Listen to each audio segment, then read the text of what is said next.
All the way back in 1908, a man called Ernest Rutherford transformed the way that we understand the building blocks of this planet. In a paper called The Law of Radioactive Change, for which he won a Nobel Prize, he debunked the idea that atoms were indestructible and eternal by proving that radioactive substances were actually in a constant state of decay, a process that could be reliably measured and which Rutherford called half-life. This discovery would prove to be one of the most consequential in human history, as it allowed for incredible innovations in nuclear research. It birthed the practice of radiometric dating, and in the world of medicine, this newfound knowledge resulted in all manner of scans and treatments which have gone on to save millions of lives. And yet, despite all this groundbreaking scientific brilliance, in 2025, the phrase half-life has come to mean something very different.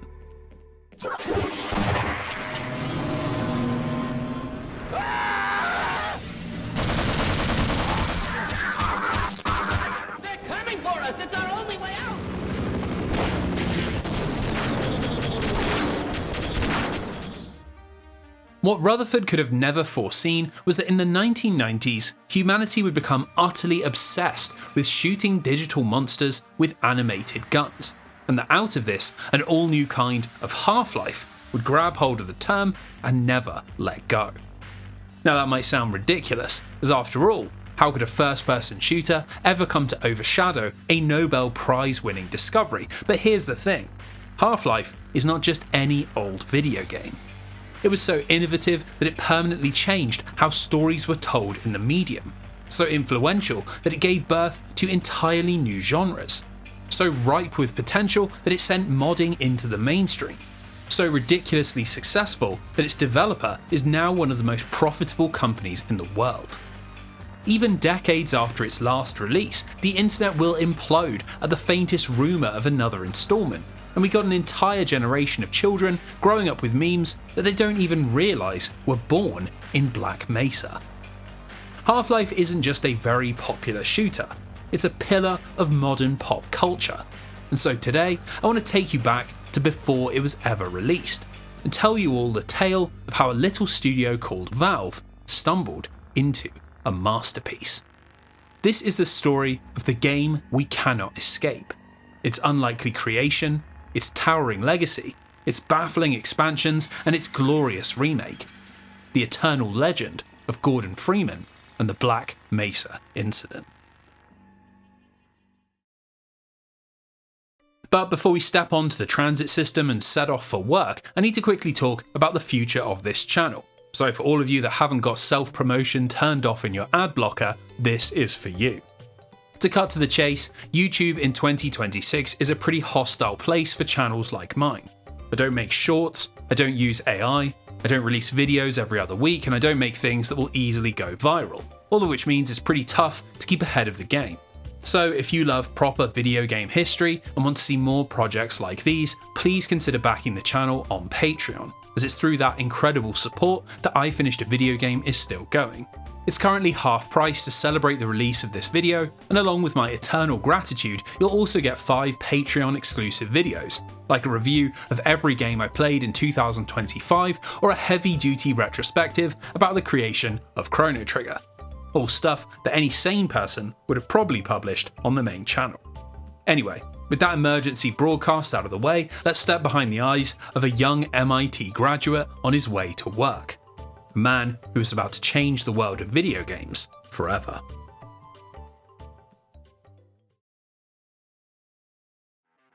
Much like so many other classic first-person shooters, the story of Half-Life begins with the grandfather of the genre, id Software's Doom, although our tale is concerned with a very specific version. In 1996, Microsoft published a port for Windows 95, largely thanks to the efforts of a certain senior employee who had noticed that the shooter was outselling their shiny new operating system. This was Gabe Newell, a very talented software designer who had spent his career making millions of dollars for Bill Gates, and who, after working on Doom 95, became convinced that video games were about to explode in popularity. So, along with his friend and fellow developer, Mike Harrington, the two quit their comfortable jobs making business tools and set up a new company in Kirkland, Washington, which they called Valve.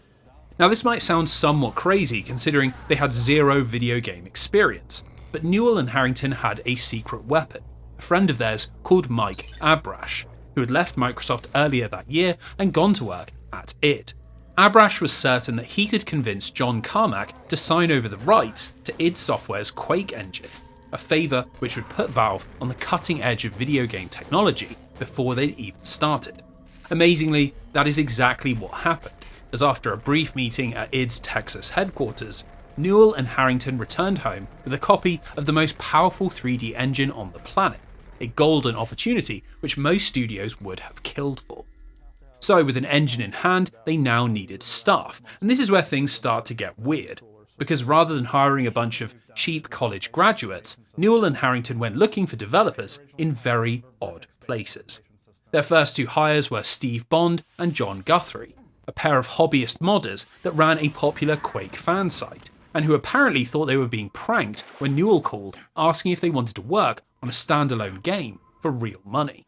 Along with Bond and Guthrie, the desks at Valve's headquarters quickly filled up with an odd mixture of enthusiasm and experience. Industry veterans like Chuck Jones and Doug Wood from 3D Realms, ex-colleagues from Microsoft like the software genius Ken Birdwell, and even friends with no technical background like TK and Ted Backman. As neither Newell or Harrington had finished college, they didn't really care about qualifications or resumes, as they were only interested in how well you knew the Quake engine and if you bought into their artistic vision. Now this was the truly important part, because the goal wasn't to make a quick clone of Quake or Doom, but to try and push the medium forwards. In a series of interviews given to a young journalist called Jeff Keighley, Gabe Newell spoke about how he felt the PC games in the mid-90s were lacking in ambition, and that too many studios had become obsessed with the quality of their graphics at the cost of imagination. For his game, he wanted something fresh, something immersive, something with a proper narrative, an experience different to the abstract shooting galleries that had made Doom, Blood and Heretic such big hits. So while Valve began with a deal to get hold of an engine, Half-Life emerged from an idea for a story, as Newell turned up in the office armed with a book that he felt would be perfect for their game, Stephen King's The Mist. For those of you who aren't familiar, the story involves a small town in Maine that becomes enveloped by thick grey fog, which brings with it all manner of grotesque monsters that tear apart any poor soul who gets caught outside. Now the book revolves around various townsfolk trying to survive while trapped inside of a grocery store. But it wasn't this that excited Newell, as instead he loved that the mist and monsters were never really explained, and that King dropped the reader right into the middle of a terrifying crisis where they never got any answers. The team agreed that this should be the premise of their game, that you would play as a normal man, a scientist rather than some hulking super soldier, and that the player would guide them through a research facility that was being invaded by monsters after a mysterious botched experiment. A premise where you never really knew why this was happening or what was going on. It was a very unique concept, but the team didn't really know anything about writing narratives, so Harrington got in touch with a video game journalist he knew called Mark Laidlaw, as he had published a few sci-fi novels and seemed very excited about Valve's work.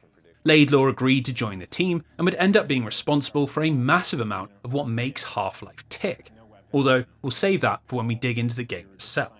Now, along with wanting to push the narrative envelope, the team also had big technological ambitions, which involved rewriting almost 70% of the Quake engine code so they could do things that even id Software had never attempted.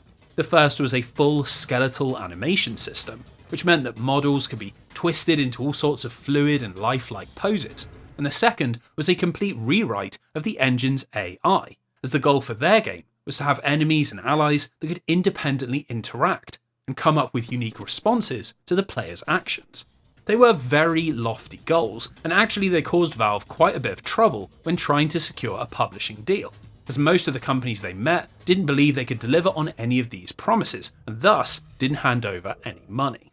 Luckily, they eventually managed to get in front of Ken Williams, the CEO and owner of Sierra Online, a struggling American publisher who were very keen to release a cutting-edge PC shooter, but who would only agree to a deal if Valve handed over the IP rights and a big chunk of their future profits. With nobody else willing to give them a chance, Harrington and Newell agreed. Although, as we'll find out later in the video, they ended up getting their revenge in a pretty big way.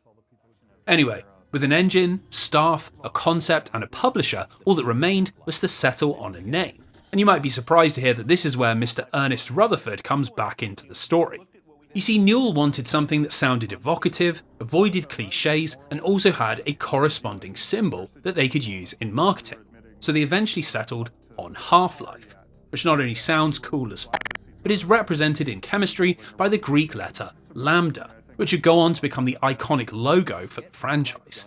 So fast forward a few months and we arrive at E3 1997, where Valve unveiled Half-Life to the assorted video game media, and thanks to all the advanced animations and complex AI, it received an electric response. Magazines and websites were blown away by the work of this studio that they had never even heard of before, and amidst glowing previews and a host of Best in Show awards, there were rumours online that Half-Life already had 250,000 pre-orders before the release date had even been announced. Considering all the hype, Sierra became very excited and announced that they were targeting a Christmas '97 release window, where they would go head-to-head with id Software's Quake 2 and try to dethrone the king of first-person shooting. It was fairy tale stuff for a studio that had barely been in existence for a year, but all of this masked some pretty serious problems bubbling under the surface. You see, Valve's E3 demo was more of a showreel than a legitimate slice of finished game, and back in Washington, after the team sat down and played through all the content they had so far, Newell realised that Half-Life was a colossal mess. It was way too confusing, it wasn't fun to play, it was riddled with bugs, and they didn't even have a proper ending. All pretty massive problems that meant Christmas 1997 was utterly out of the question.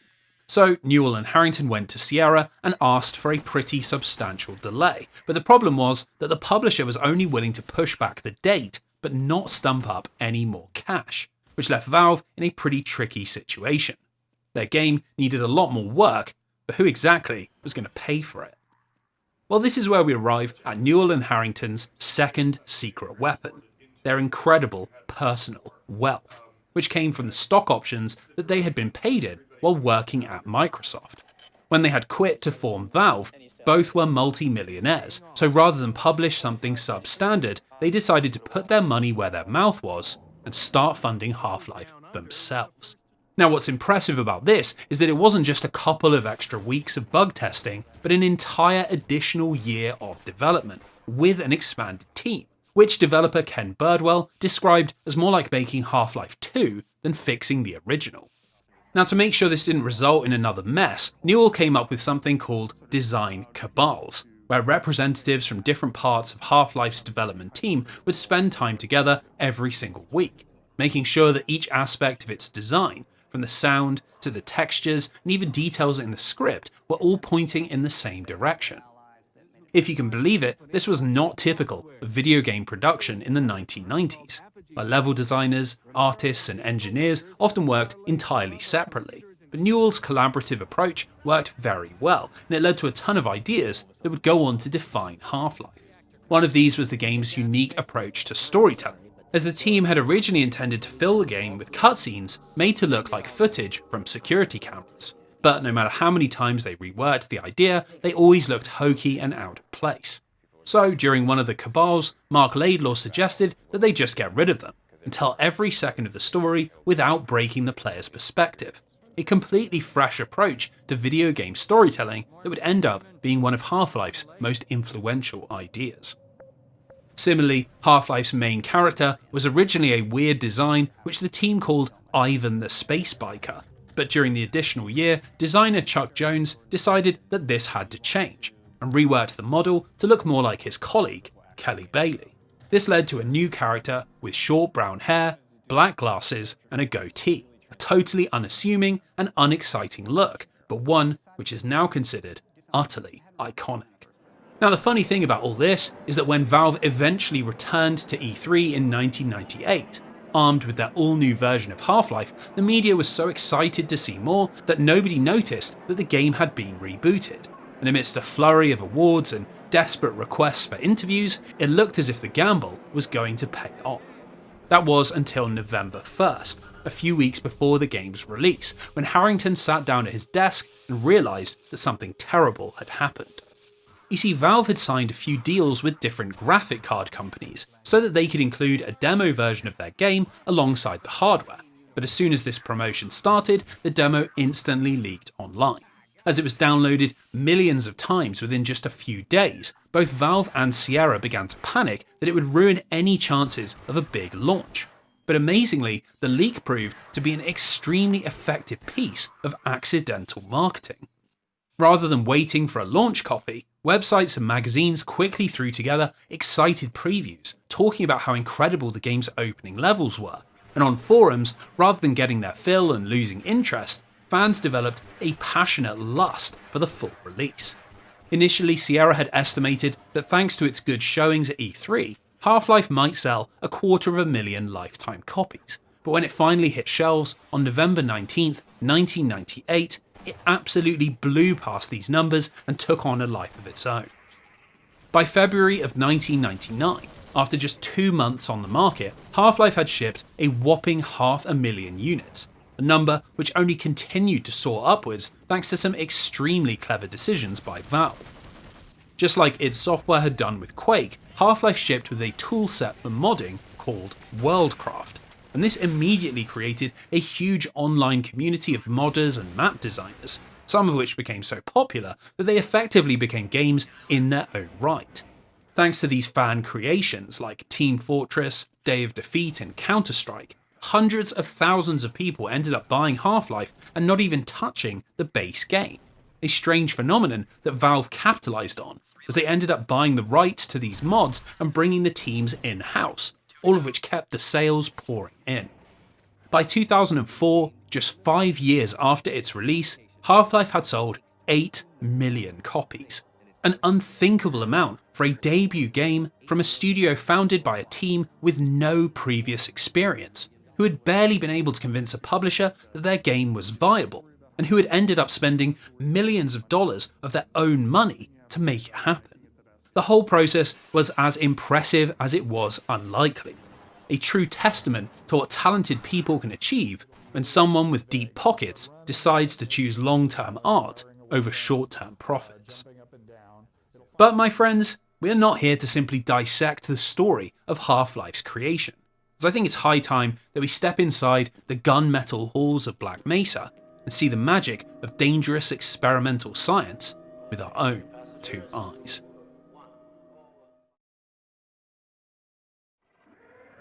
So much of what makes Half-Life such an important game is found in its opening few levels. But in order to properly understand quite how groundbreaking they were, we need to take a quick detour and talk about storytelling in the 1990s.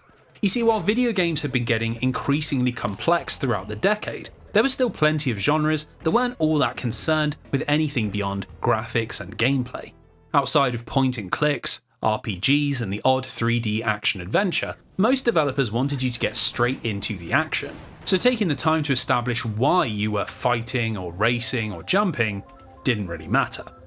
This was particularly true in the world of the first-person shooter, where storytelling pretty much amounted to the art on the box, a few paragraphs in the manual, the aesthetics of the levels, and maybe an introductory cutscene if you were particularly lucky. If you need an example, we need only look at a game we've already spoken about, id Software's Quake, which is supposedly about a character called the Ranger who has to stop a malevolent force called Quake from sending Lovecraftian monsters to destroy the Earth. Now in reality, this is never remotely relevant to the experience of playing Quake, where you load into the main menu, click on a new game, and within seconds you're shooting monsters and looking for the level exit. A process you repeat 30 times in 30 different configurations without so much as a whiff of a narrative. Of course, it has to be said that there is nothing particularly wrong with this, and frankly, I wouldn't want to sit through 20 minutes of expository dialogue before playing a match in Tekken, but the entire vision behind Half-Life was to prove that first-person shooters could be so much more. The first thing we see when we start a new game is not an enemy to shoot, or a puzzle to solve, or even anything particularly exciting, as our journey begins in a quiet train car, travelling through the sprawl of the Black Mesa research facility. We play as Gordon Freeman, not a muscle-bound superhero or a vicious prizefighter, but a 27-year-old research associate, and for the first 5 minutes of Half-Life, all we do is sit and watch the scenery pass us by. Now, it might not seem like much, but this is the mission statement of this game, as while there are plenty of things to look at and listen to, like scientists milling around in offices or announcements about health and safety or recruitment initiatives, none of this is happening in a cutscene. You look at whatever catches your eye, move about as you see fit, react to whatever noises you hear, or even just tune out entirely and wait for it all to end. But the point is that you are in complete control, and this immediately makes you feel as if you're a real person inside of a real place, rather than someone playing a video game. This was a million miles from the high-intensity first levels that open virtually every other 90s shooter, but Half-Life breaks even further from tradition when we arrive at our location, the Anomalous Materials Lab in Sector C. Inside, the lab is teeming with activity, colleagues who will greet you when you walk up to them, people cooking their lunch and banging on vending machines, friends standing in corridors having their own conversations, and a receptionist who tells you to suit up and head into the test chamber. It is hard to emphasise just how mind-blowing it was to see anything like this in 1998. Rooms full of little details and things to see and buttons to press, all presented without a gun in sight and absolutely nothing to kill. Now obviously, we do need to start killing things eventually, but what I love about Half-Life 1 is that it isn't just looking to be immersive. And when we arrive at the experiment chamber, ready to perform our duties, the game pivots into classic cinematic drama. Here we don't know exactly what we are testing or what the team are trying to achieve. Apparently something to do with an anti-mass spectrometer, but it quickly becomes clear that this involves pushing a large crystal into a giant spinning machine. Unfortunately, this causes all hell to break loose. A resonance cascade, which sends lasers shooting in every direction, all manner of explosions that rock the chamber, and the comms to fill with the sound of scientists screaming in panic. A hard tonal shift that is once again delivered while you are in total control. In fact, this even persists when we start teleporting between dimensions, first warping into an alien landscape, where we can walk around bipedal monsters drinking from strange pools of water before we cut to pure darkness, with only the sounds of Gordon's heavy breathing to prove that we have not died. It's extremely enthralling stuff, but at the risk of repeating myself, the fact that we are not just a passenger, idly watching our screen while the game moves for us, and instead get to be an active participant, well, it makes it all hit so much harder. You are Gordon Freeman. You rode the train into work. You were responsible for the accident, and if you want to get out alive, you're going to have to do a lot more than just mindlessly run and gun. Now, before we get on to Half-Life's gameplay, which is its own bundle of impressive ideas, we need to quickly acknowledge that this stroke of introductory storytelling genius almost never made it into the game. You see, originally, the plan had been to start players off after the resonance cascade, where you would first take control of Gordon in the ruins of the test chamber, a much more traditional FPS opening that got straight to the point. The thing is, during one of the development cabals, writer Mark Laidlaw was looking over the game's first level and randomly asked its designer, Brett Johnson, if it would be possible to see exactly the same set of rooms, cleaned up and populated with friendly NPCs. His thinking was that seeing the facility before its destruction would give the cascade much more impact, and Johnson loved the idea so much that he went home and put it together overnight, having the entire sequence ready to go by the very next day. Considering just how iconic this whole section has become and how big of a role it played in Half-Life's success thanks to the OEM demo, it's funny to think that it emerged from a throwaway comment and a single night's worth of work. Anyway, back in the world of Gordon Freeman's workplace crisis, this is where the game starts in earnest. But what is fascinating about Half-Life is that even after the story kicks off, we still don't dive straight into traditional run and gun gameplay. You see, the resonance cascade didn't just damage the facility, as during our attempts to get to safety, we discover that it has somehow broken the barriers of reality, and caused a host of terrible monsters to begin slaughtering the survivors. We see fleshy, parasitic head crabs that turn their hosts into scarecrow-like zombies, faceless hounds that unleash bone-rending supersonic howls, sickly-looking three-armed cyclops who hide around corners and ambush us with psychic blasts, tentacle-mouthed bipeds that spit acid at their prey, and the one species that has always disturbed me the most, swollen barnacles that patiently wait until something becomes snared in their tongues before greedily drawing it up into their maw. It is a pure horror show of a villain's gallery, but unlike in games like Doom or Quake, where we always feel equipped and ready to fight back, Half-Life doesn't even start you off with a weapon, and you have to run away from the first few enemies you encounter. Even when you do eventually find something, it's just a crowbar, which means you've got to get pretty close to danger in order to fight. And across the entire first level, the only extra firepower we discover is a small handgun and a measly amount of ammo that will quickly run out if you aren't a good shot. Between headcrab jump scares that make you slow down every time you creep into a vent, or the endless disturbing scenes of scientists and security getting caught in the chaos, if anything, at this point, Half-Life feels closer to Resident Evil than Duke Nukem. That classic first-person shooter power fantasy is entirely missing, and it's yet another example of Valve choosing cinematic atmosphere over the raw dopamine hits of fast-paced action. To put it bluntly, this opening sequence changed the trajectory of first-person shooter design, and it's impossible to imagine that we would have ever seen games like Halo, BioShock, Metro or Fallout if Half-Life hadn't proven that quieter moments could work in first person, and that you didn't always need to be shooting to be sucked into the experience. Even if Half-Life had never been anything else, this calm before the storm would have been more than enough to write Gordon Freeman into the history books. But what makes this game so special and so beloved is that it is also a rip-roaring shooter. Before we go any further, we need to stop for a brief message from today's sponsor, the earbud geniuses over at Raycon.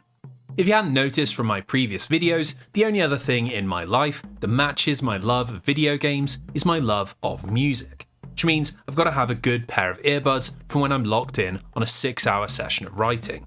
Now Raycons are particularly great as they're extremely light, can connect to multiple devices at once, and have 36 hours of battery life, because there is nothing worse than being knocked out of your flow state by the music cutting out mid-song. Along with this, the simple fact is that they are really affordable, as the company doesn't shell out on celebrity endorsements or retail markup, and at the moment, they're an additional 15% off. All you have to do is go to buyraycon.com/IFAVGopen, where you'll get 15% off and a pretty great pair of earbuds. So, thanks to Raycon for sponsoring this video. Let's get back to the action. At its core, the gameplay of Half-Life is still built on the foundations of Doom and Quake, where you keep playing because it is very satisfying to point your gun at an enemy and blow them away, with this simple loop repeating itself in all manner of different configurations all the way to the credits. But the truth is that that isn't really why this game is held in such high acclaim, as while it feels great to blast your way through a firefight, it's the smaller details and creative little flourishes that make Valve's take on the genre such a huge hit. Let's start with the HUD, which is pretty minimalistic, showing your health and armour in the bottom left, your ammo in the bottom right, your flashlight battery in the top right, and your selected weapon in the top left, although this only appears as you scroll through them. On its own, this isn't particularly notable, as FPS games had already started moving away from the clunky UIs of the mid-90s, but where Half-Life innovates is that all this information is given a proper reason to exist. You see, rather than our health number or ammo counter being some abstract video game system, we're instead told that they are the monitoring being done by your hazard suit, which is a really clever way to turn them into a piece of world building. They aren't just there because the player needs them for the game to work, but because scientists need to monitor their vitals during experiments. and thus something immersion breaking becomes immersive. But it doesn't stop there, as the suit also comes equipped with a friendly robotic voice that responds to a whole bunch of your actions, like losing health, becoming exposed to hazardous materials, or running out of ammo, all of which adds a surprising amount to the experience. Not only are these voice lines legitimately helpful, as the feedback they provide means you don't have to constantly check your on-screen stats, but they also help explain away some of the more unavoidably gamey parts of Half-Life's design.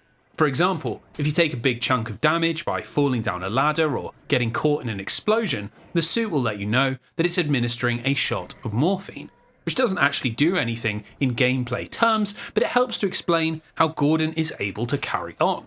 Similarly, when we hear electrical damage detected or blood toxin levels rising, you can accept that this only causes a small amount of damage because the suit is mitigating the harm, rather than having to chalk it up to video game logic that none of this stuff instantly kills you.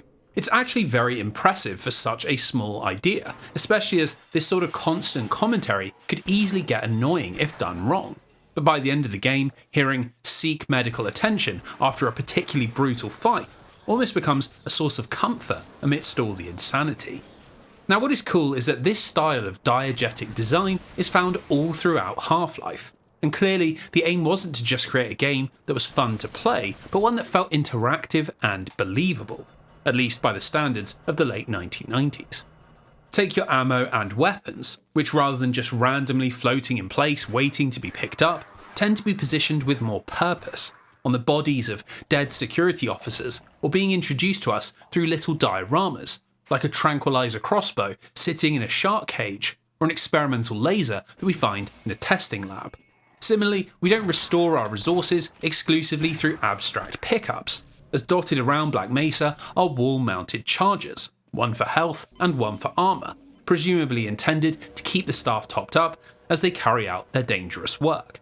These are particularly interesting because, on the surface, they seem like a fun little aesthetic decision that doesn't add anything to the gameplay, but in practice, they're a lot more useful as they function like a soft checkpoint. As they tend to be placed in between larger stretches of combat, they not only provide a breather to break up the hectic pace, but they also stop less skilled players from always being on low health, which allows Valve to design all manner of ambushes and complex gunfights without the game becoming overly punishing. This design philosophy is really Half-Life's secret weapon, that everything in the game serves a dual purpose, contributing something concrete to the gameplay while also drawing you deeper into the narrative. And I think it's this mode of thinking that leads us to its most infamous and memorable idea. Before Valve, non-playable characters simply weren't part of the first-person shooter equation, as the whole genre was still operating on the logic of Doom, where the only other figures the player interacted with were enemies that they had to kill. Unlike in RPGs or 3D platformers, where a big cast of colourful characters forms part of the appeal, shooters were intended to be a solitary experience. And even when the genre did put more emphasis on storytelling, like in Looking Glass's System Shock or Bungie's Marathon, they never became more interactive than reading text boxes or watching the odd cutscene. Now, we've already spoken about how Valve had bucked this trend with Half-Life's opening sequence, but this actually continues all throughout the game, as we continually run into scientists and security officers trying to escape Black Mesa, both of which contribute a lot more than just voice lines. If you walk up to either type of NPC and hit the use key, they will agree to follow you, and you'll want to do this for a couple of different reasons. The first is that throughout the facility there are various locked doors, some of which can only be opened by the research staff, and some of which can only be opened by the security staff. And generally speaking, when you come across one, you'll have to do a bit of exploring and find the appropriate type. In my view, this is a smart remix of the traditional red key, red door concept, which dominated old school FPS design. And just like with the HUD and the weapon placement and the health stations, it takes a very gamey, abstract idea and turns it into something more believable. Now, what's cool is that even outside of this door opening mechanic, the NPCs also act with their own agency. Let's say you're accompanying a scientist and find yourself ambushed by aliens. Well, in that case, he'll turn tail and run for cover, a response that can often have unintended consequences as they sprint straight into trip mines or the hanging tongue of a barnacle. On the flip side, the security staff will stand their ground and try to defend themselves, and can actually be surprisingly effective against low-level threats, which only makes you feel all the more guilty when your blue uniformed buddy eventually gets cut down. Obviously, it does have to be pointed out that there isn't exactly a ton of model variety, as every single security officer looks and sounds exactly the same, and there are only a handful of different scientists, but I feel like this has become a bit of an unfair criticism. If we jump forward in time and take a look at Halo 2, which was released 6 years later and was considered to be one of the most cutting-edge shooters of the generation, there really isn't that much more variety or complexity in the friendly NPCs. In many ways, Half-Life is a victim of its own success, because it was so ahead of its time that it's hard to not compare it to much more modern games, and forget that it was releasing into a world where a fully animated, fully voiced, reactive and purposeful NPC was like something from a sci-fi novel. In fact, that brings me on to another lovely little feature that you could easily miss if you dive into Half-Life without an appreciation for the environment it released into. One of the game's crowning achievements is the way that its levels flow into one another without separation. A truly ingenious idea that makes it feel like you're moving through a singular realistic space, rather than a set of individual levels. Before Half-Life, this was virtually unheard of in a first-person shooter, as they were almost always split up into separate and distinct stages, handcrafted chunks of gameplay that you loaded into from a menu and then exited with a completion screen. This was about 1,000,000 miles from the artistic vision that Valve had for Half-Life. So while we do see a lot of rooms designed specifically for shootouts or platforming or to house little puzzles, all of this has been carefully laid out to feel natural.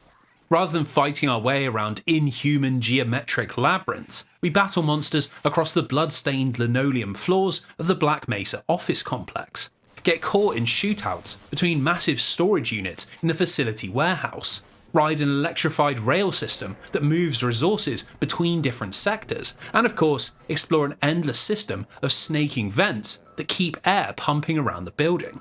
Now, this is obviously a very cool idea and adds this enjoyable dynamic where seeing more of the strange, Kafka-esque layout of Black Mesa becomes its own reward, but what really makes it work is that it's all woven together into one continuous experience.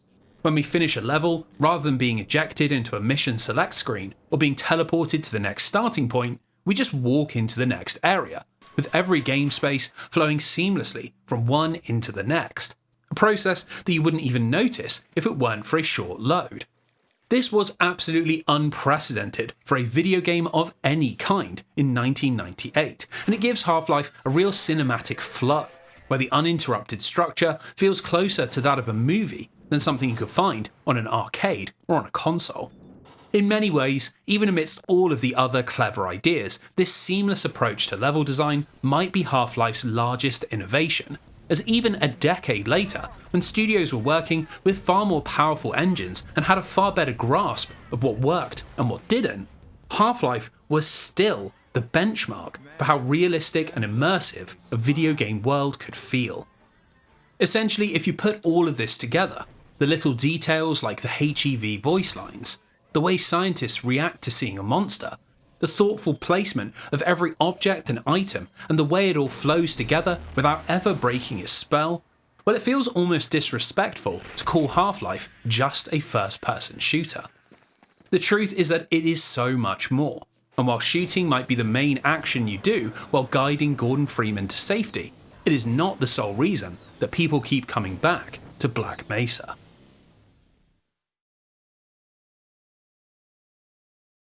So if you hadn't already gathered, Half-Life is an extremely well-designed game, full of little details that elevate it far beyond any other shooter that had been released up to that point. But here I want to throw you a little curveball. There is something that Half-Life does that is very often overlooked when assessing its legacy, and it's a characteristic that you wouldn't necessarily expect from an old-school shooter, but is absolutely key to the whole package working. This is where we're going to talk about gameplay variety, and how Half-Life skillfully manages to avoid repetition, despite being part of a genre where repetition is the whole point. Now, to start off, we need to talk about something that happens in the game's third level. We've got hostiles, where Valve pull off one of my all-time favourite video game surprises. Up until this point, our time in Black Mesa has been exclusively spent trying to avoid the jaws of horrible monsters, and all throughout the labs and office complex, our only sliver of hope comes in the form of a rumour that the military are being sent in to save the day. Well, when we arrive in the warehouses, we discover that this is only partially true, as we see a much relieved scientist racing over to a masked soldier who promptly guns him down. Turns out that the military have indeed been sent in to clean up. It's just that this involves killing all of the witnesses along with the aliens, which unfortunately includes Dr. Gordon Freeman. This is a great little twist, as it adds a whole new dimension to the storytelling. The question of what secrets Black Mesa are hiding that would warrant such a cover-up. But I want to focus on what this revelation does to the gameplay. You see, when we're fighting the monsters, Half-Life is a rather chaotic experience, where you're trying to deal with head crabs that leap out from the shadows, quickly take out alien slaves and bull squids peppering you from range, all while avoiding getting swarmed by zombies and hound eyes. These encounters have a hectic pace, but when we start fighting the military, Half-Life transforms into a totally different kind of shooter. Thanks to the fact that they use guns, cover plays a much bigger role, as a squad of 3 or 4 soldiers can easily kill you if you're caught out in the open. But you can't ever stay in one place for too long, as they'll eventually start throwing grenades or charging you down with shotguns. Along with these more advanced tactics, areas that the military have taken over are full of all manner of gun positions, automated turrets and trip mines, all of which forces you into a much more careful playstyle. And later on, we even come up against helicopters and tanks that will instantly kill you if you try to fight them head on. It's not quite Ghost Recon or SWAT, but you do have to think about each encounter, using explosives where you can get an advantage, sniping from distance before you're seen, or my personal favourite, using a little alien bug called a snark, which sends soldiers into a wild panic and allows you to capitalise. Now, if Half-Life was just one of these, horror-tinged brawls against aliens or the more grounded military shootouts, I doubt it would have the legs to stay interesting for a full playthrough, but because we're constantly switching between the two, Valve is able to stop the gameplay from stagnating and keep you on your toes. It's a very clever piece of game design, but it actually gets even better, as the further we push into Black Mesa, the less segregated these different styles become. In Half-Life's later levels, we constantly stumble into battles between the two factions that are already well underway, often where the military have been caught out by the invading alien forces, and they create these awesome moments of three-way pandemonium. There are grenades exploding all around us, military comms going crazy, constant flashing lights from teleportation portals, tanks bursting through walls and organic bullets flying around every corner, all of which ups the intensity to a crazy high level and turns the last few hours into a climax of all-out warfare. It's a deeply satisfying progression curve, and it's a huge part of what makes Half-Life such a great shooter, but if you can believe it, we've not even scratched the surface of how much variety Valve have squeezed out of this engine. Let's start with the level design, because there are lots of moments where Valve mixes things up and gives us more to think about than just shooting enemies. Generally speaking, this relates to how we navigate around levels, where you need to do things like crawl through maze-like vent systems, or solve a little puzzle to open the path forwards, or jump across platforms to avoid environmental hazards. And while these moments tend to be pretty brief, they are often a welcome breather from all the action. The thing is, while the game's most popular levels, Office Complex, we've got Hostiles, Questionable Ethics and Surface Tension, all revolve around a balance between these navigation puzzles and fighting enemies, there are also a handful of sections that break from it entirely. Blast Pit is the game's most famous example, as this takes place in a large rocket testing chamber that's been occupied by a giant bladed tentacle monster, and surprise surprise, it's blocking our path forwards. Thanks to the advice of a helpful security guard, we quickly realise that our goal is to turn on the rocket engine and blast the creature away, but this isn't done by simply walking from point A to point B. In order to activate the power, oxygen and fuel that the engine needs, you need to sneak past the monster without making a sound, and then head into 3 separate branching wings, all of which connect to the central chamber and which can be tackled in whatever order you want. It is a sudden burst of non-linearity that works really well, slowing things down from the crazed action of the previous 2 levels and asking you to think about the space you're exploring by looking for clues in the environment. Likewise, there's a moment around the halfway point that does the complete opposite, boiling Half-Life down to its most simple form, where you have nothing to think about except the distance to your next platform. This comes after Gordon is captured while fighting the military's Black Ops unit, who get the jump on him and throw his unconscious body into a trash compactor. When we come to, all of our guns are gone and the walls are literally closing in, which prompts this panicked little moment where you're desperately trying to climb your way out before being turned into jam. This leads into a level called Residue Processing, set inside Black Mesa's waste management plant, and which amazingly has hardly any combat and is instead entirely focused on jumping. All of a sudden it feels like you're playing a first-person version of Tomb Raider, as we're timing our leaps to avoid falling into radioactive runoff, jumping between conveyor belts while dodging dangerous machinery, and basically doing everything that you'd expect to see in Banjo-Kazooie or Crash Bandicoot. It is a very strange left-hand turn, but just like with Blast Bit, I think it's really important to the overall flow of the game, as not every moment needs to be all-out intense action. Although it does have to be said that the platforming mechanics are a little wonky.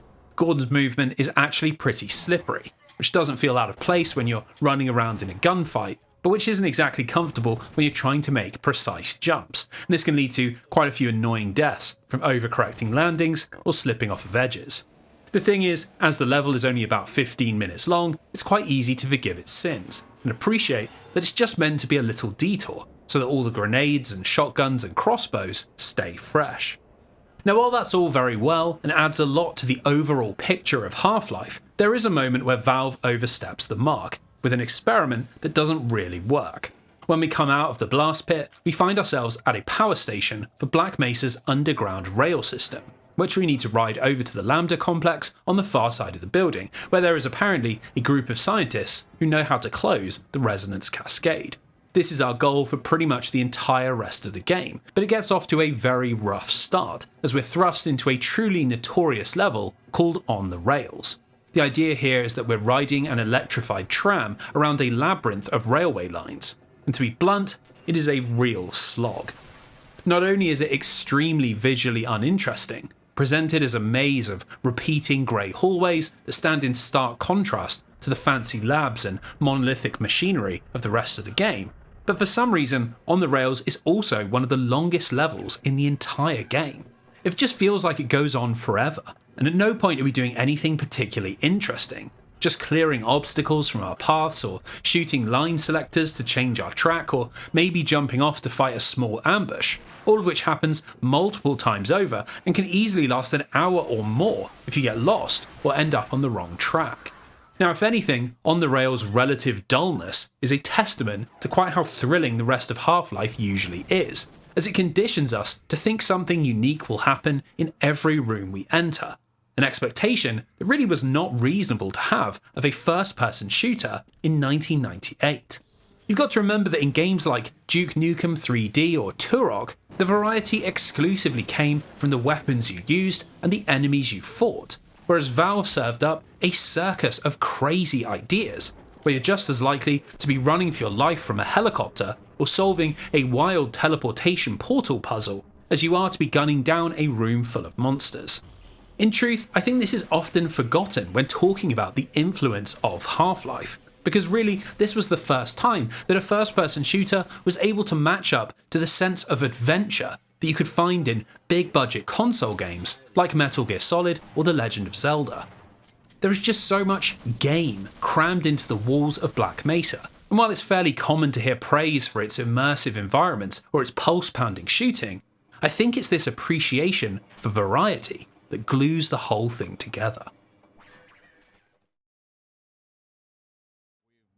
You might have noticed that so far, we haven't really spoken about Half-Life's story, which is a little surprising considering its opening revolves around a pretty massive narrative hook.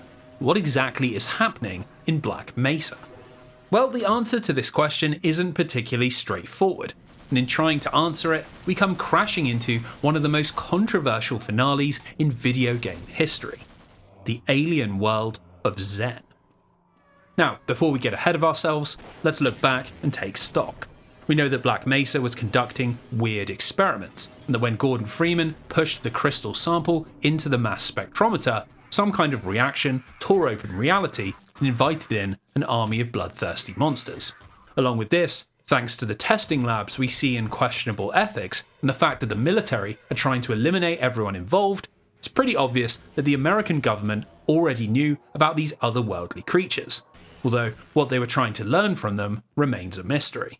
Well, when we finally arrive at the Lambda Core, you might imagine that the curtain is about to be lifted, but that is not the case, as instead, Half-Life's narrative takes a rather unexpected turn.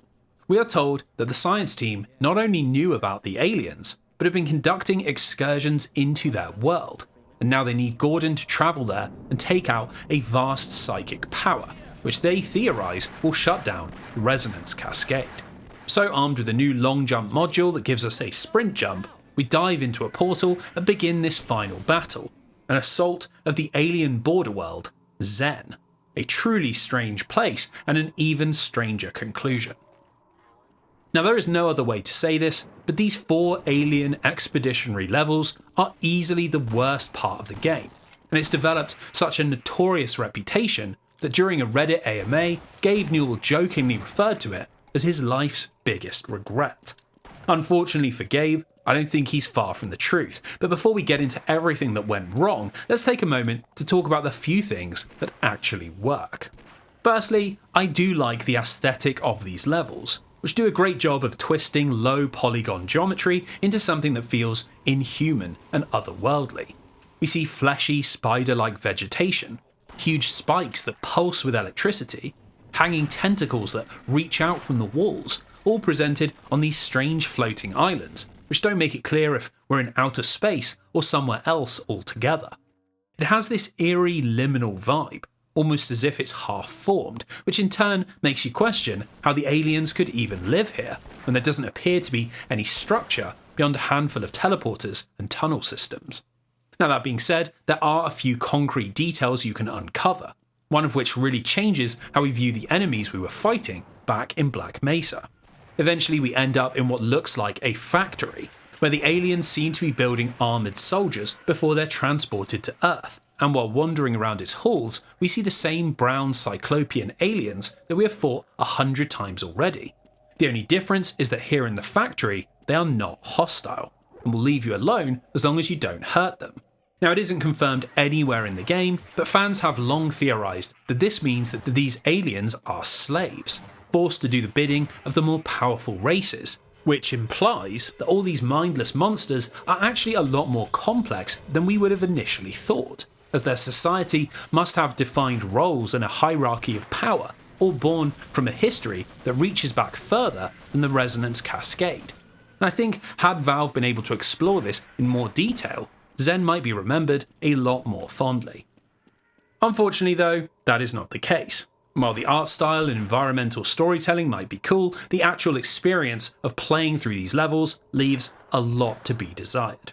Let's start with the first big problem, which is that the level design becomes hyper simplified and feels a million miles away from the immersive and interactable spaces we explored back on Earth. Take the first level, Xen, which is literally just a series of floating platforms and then a small underground puzzle, all of which can be completed in about 3 minutes if you know where you're going. The same is true of the second level, Gonarch's Lair, which is just a short boss fight with no real mechanics beyond blasting the monster with your strongest weapons. Considering that some of the levels in Black Mesa can run upwards of an hour, and are often filled with distinct sections that are longer than both of these levels combined, it all feels very underbaked, like Valve threw together a few leftover ideas and called it a climax. Even when we eventually get into a longer chunk of gameplay in Xen's third level, Interloper, that careful balance of first-person action, gameplay variety, and environmental storytelling just isn't there, as all we do is teleport between a set of incoherent maps that have very little to do with one another. Without any NPCs to add colour or clever little set pieces to mix things up, Xen ends up feeling like a skeletal version of the rest of the game, where all those little details that made Half-Life stand out are now conspicuously absent. Now on a personal note, my least favourite section is the game's final boss, a battle against a giant floating creature called the Nihilanth, who appears to be the psychic power responsible for keeping the cascade open.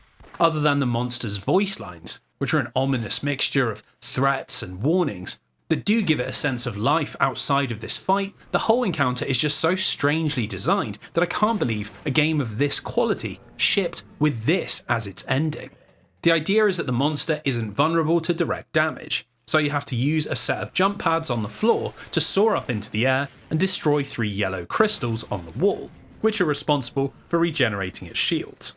Once that's done, you can blast away at its exposed brain, but actually managing to do this with anything other than a rocket launcher is pure torture, and thanks to the weird bounce mechanics, you spend more time trying to line up your jumps than actually doing any fighting.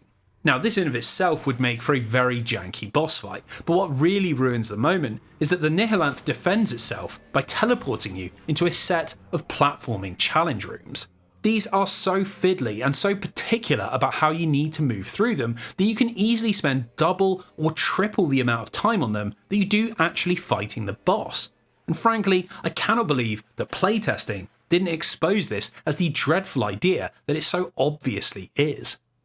To be perfectly blunt, the 4 Zen levels are just not very fun, so that obviously begs the question: what happened?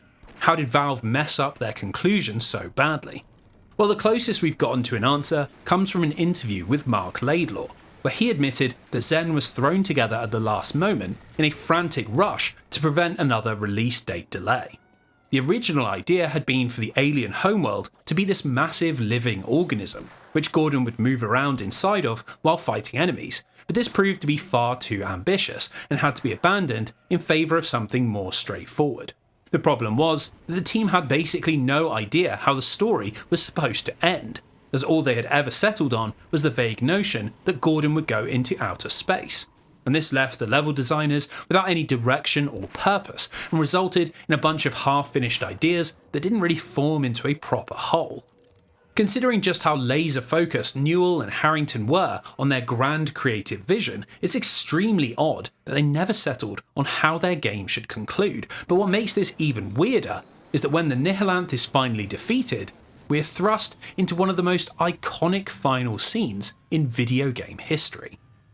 As the beast dies, everything fades to black, and when Gordon comes to, he's standing in front of a blue-suited man with a briefcase, who begins to speak to us in the most disturbing Lizard Man-style voice, and proceeds to blow the lore of Half-Life wide open.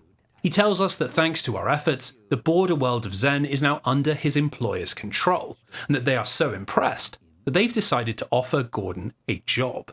Amidst rasping breaths and awkward-sounding swallows, he gives us a choice: step into the portal and accept their proposal, or be given a battle we have no hope of winning. If we refuse, we are instantly killed, but if we walk out of the train car and accept, the mysterious bureaucrat gives a little chuckle of satisfaction before the screen fades to black and we are told that Gordon is awaiting his next assignment. The whole sequence barely lasts 2 minutes, but it is easily one of the most discussed pieces of video game writing ever pressed to disc, and prompted an avalanche of fan theories and speculation. Who is this blue-suited man? Who are his employers? What do they want with Zen? Are they responsible for the resonance cascade? What do they intend to do with Gordon? And most importantly, why does he speak so strangely? They are tantalising questions that have spawned almost 3 decades of debate, but that's not even the full picture. As if you've been paying attention during your playthrough, you'll notice that this is not the first time that you've seen this character. The G-Man, as named by fans, actually appears quite frequently throughout the game, hidden away in distant locations that we can't reach, or popping up behind windows that we can't break. A mysterious, ever-present watcher that only adds to the mystery of this perplexing conclusion. It's another one of Valve's inspired little details, allowing us to go back and catch a peek at the magician behind the curtain. A move that somehow takes an ending that comes out of nowhere and has no connection with the rest of the game, and makes it feel cohesive and intentional. There is so much in Half-Life that you can see in the shooters that come after it. The immersive level design, the reactive NPCs and environments, the pulse-pounding gameplay variety, but this ending is the one place where Valve's debut still stands alone. Video games simply don't end with cliffhangers. largely because there is no guarantee that a sequel will ever arrive to deliver closure, especially in a debut game from a debut studio. But by taking that gamble, Valve created a legion of fans desperate to see what would happen next. What would become of Gordon Freeman? What would his next assignment be, and what would the world look like when he returned? All questions for another time, and another equally iconic video game. So for reasons we have now discussed in depth, Half-Life was a massive critical and financial hit, which meant that Valve was suddenly the hottest new studio on the market. But the next few years didn't play out quite as you'd imagine. You see, Valve didn't just want to churn out another immersive shooter using the Quake engine, so before they began work on an already hotly anticipated sequel, they decided that they would create their own toolset, an engine that could produce next-generation 3D graphics and handle realistic physics, a project that they called Source. Now the trouble was that developing an engine took quite a bit of time, which along with their newfound interest in publishing multiplayer games like Team Fortress and Counter-Strike, meant that it would take Valve a while to get started on the next Half-Life, something that Sierra weren't all that happy about. This brings us onto the wild world of Half-Life ports and expansion packs, 3 chunks of additional Half-Life content designed to keep the money flowing, and a chapter which requires a little bit of myth-busting. You see, there exists this misconception that Valve were the masterminds behind all of this spin-off content, when in reality, they had almost nothing to do with any of it. Instead, it was driven entirely by Sierra and a small developer called Gearbox, who would go on to find big success with the Borderlands series, but who in 1998 were a fledgling team of 15 based out of Frisco, Texas. Now, according to their CEO, Randy Pitchford, his company got involved with Half-Life after he received an email from Gabe Newell, who was reaching out to let him know how sorry he was that Gearbox's first ever game had been cancelled by its publisher. With no work on the horizon, this gave Randy the bright idea to propose a Gearbox-developed Half-Life expansion pack, as his team loved the game and felt they could do a good job working with the tools that Valve had created. Typically, this is where modern coverage ends, as people presume that Newell said yes and the two studios worked together on a pair of expansions, 1999's Opposing Force and 2001's Blue Shift. But that is not really how it went down. Now, Pitchford did propose a Gearbox-developed expansion, where we'd see the events of Black Mesa from the perspective of the military, and while Newell liked the idea, he told Gearbox that they would need to speak to Sierra, as they owned the Half-Life IP. If you remember, this was one of the conditions of the game's publishing deal, so while Gearbox had the blessing of the original team, Valve weren't actually involved at any point in the process. In fact, in an interview with NoClip to celebrate the game's 25th anniversary, Pitchford even recounts that once they got the go-ahead from the publisher, the only Valve employee that they ever spoke to was Mark Laidlaw, and that was in a single short meeting to discuss what aspects of the original story they could include in their game.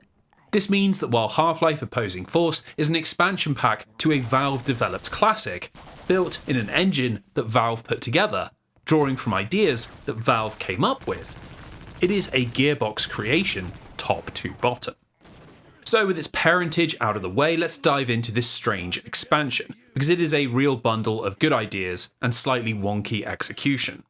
Let's start with the concept, which is that we are experiencing the Black Mesa incident from a totally different viewpoint, that of US Marine Adrian Shepard, who is part of the military force that is sent in to clear up the mess and silence the witnesses. It is a pretty novel idea, especially considering most 90s shooter expansion packs tended to be a loose collection of new maps with virtually zero narrative.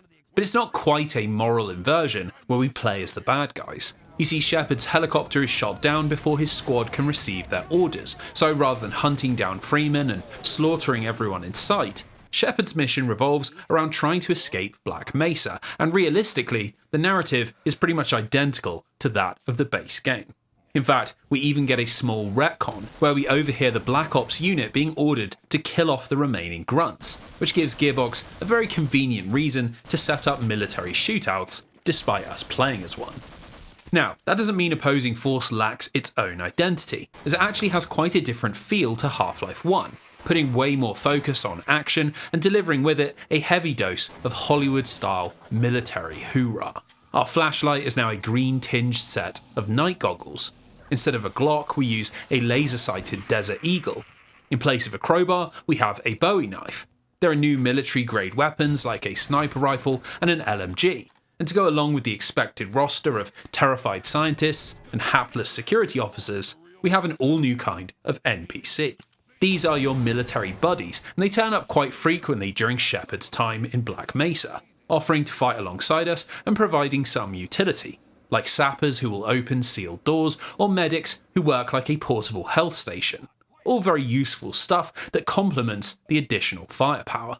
Now, it does have to be said that the AI isn't incredible, and it's very clear that they were programmed by Gearbox rather than Valve, as the soldiers have a tendency to turn on you for absolutely no reason and will often get stuck in place, refusing to follow and thus depriving you of an extra body in a fight.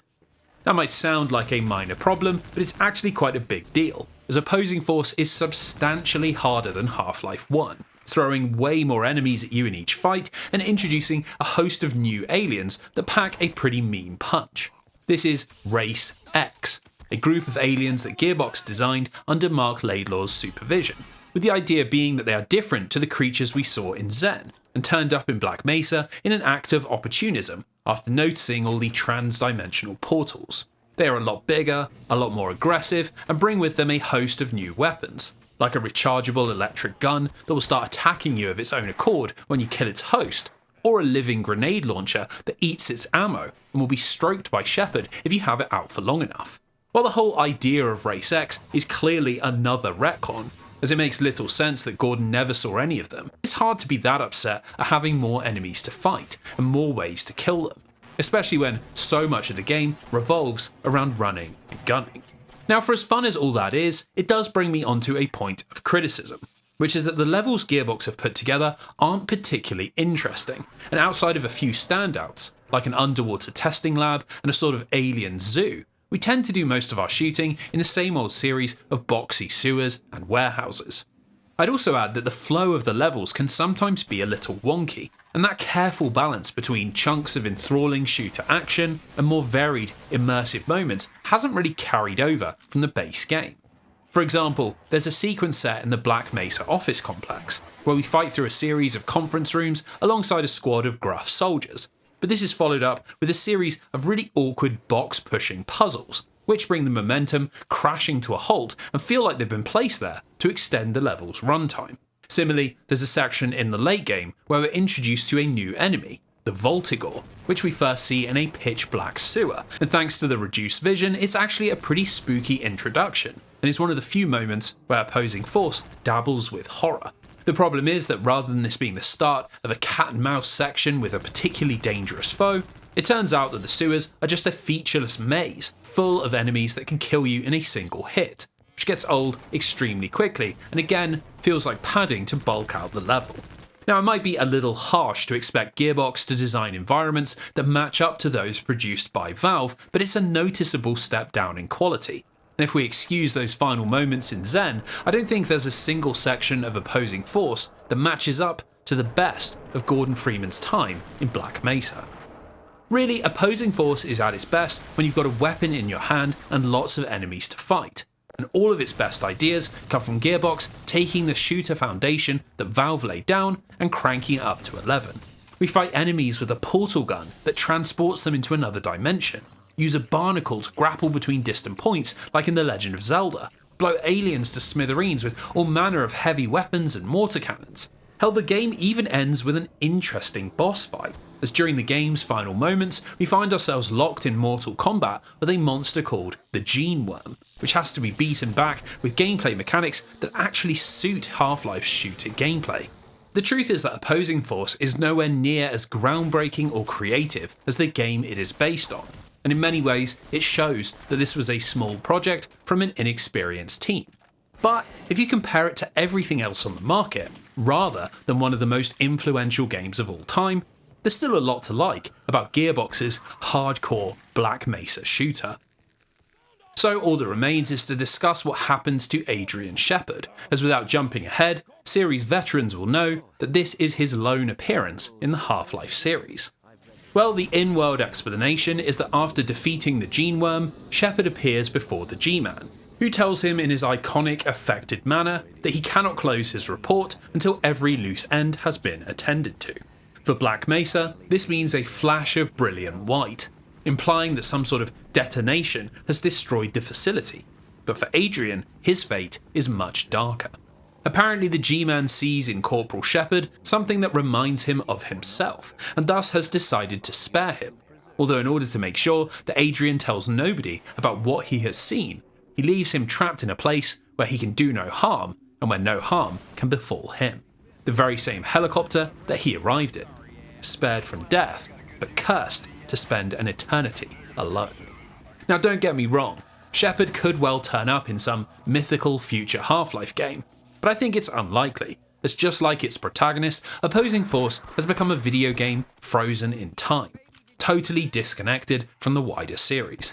It may well be an official Half-Life video game, and one that is arguably worthy of that name, but it is a game that belongs to Gearbox, and when Valve eventually returned to the series, they had their own ideas about where the series should go next.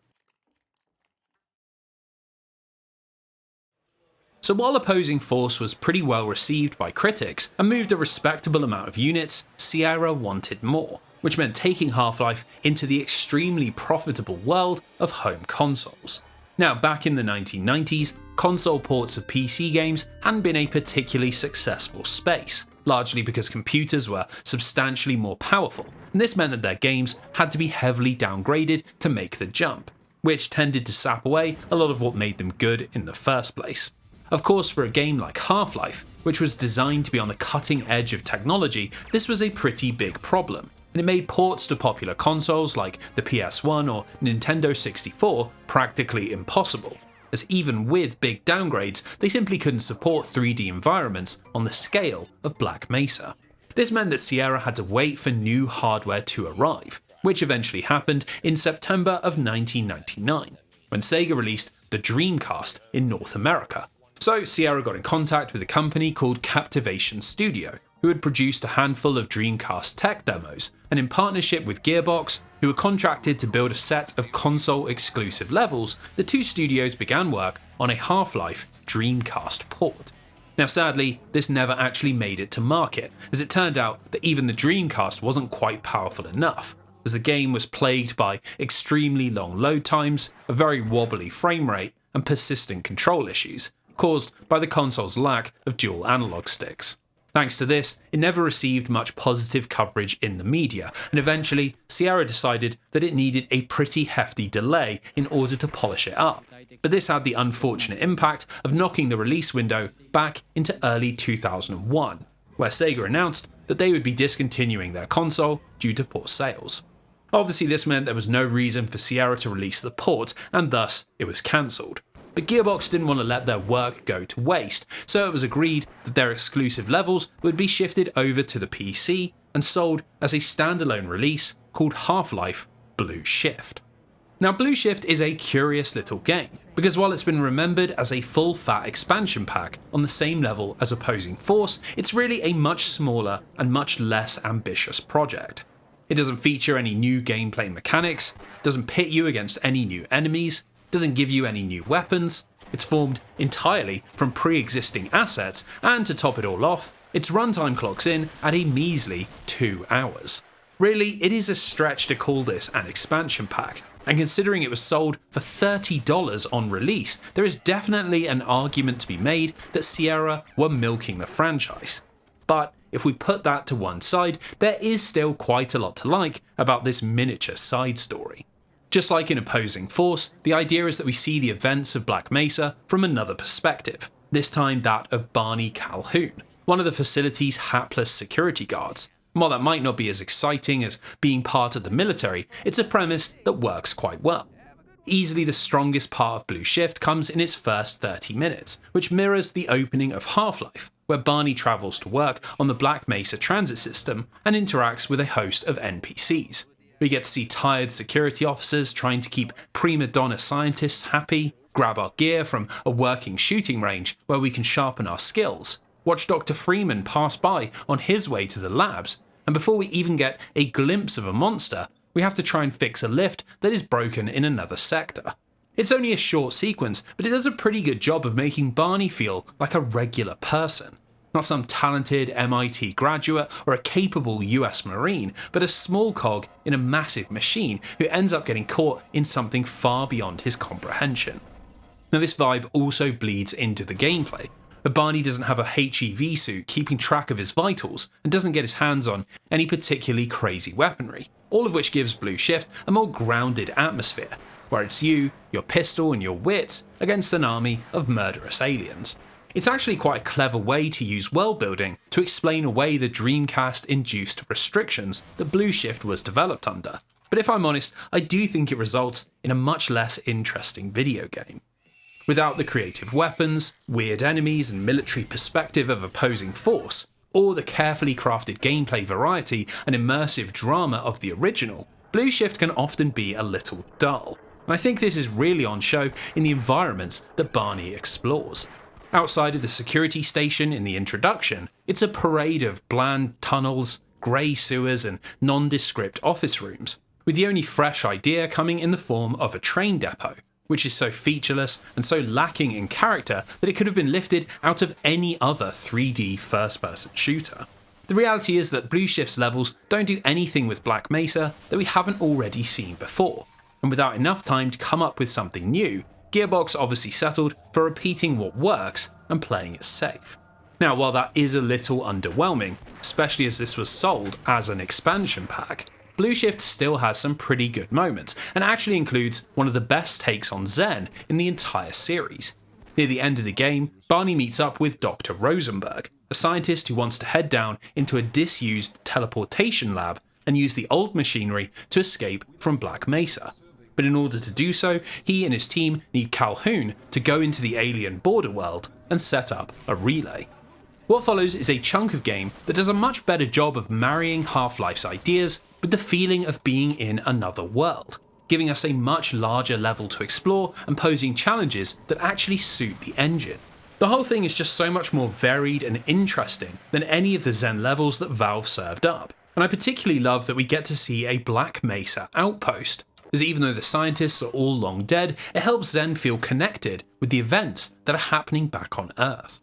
Anyway, once you return home, you have to help Dr. Rosenberg operate his teleporter, protect his team while they escape, and then jump in yourself, all of which ends with Barney Calhoun making it out alive.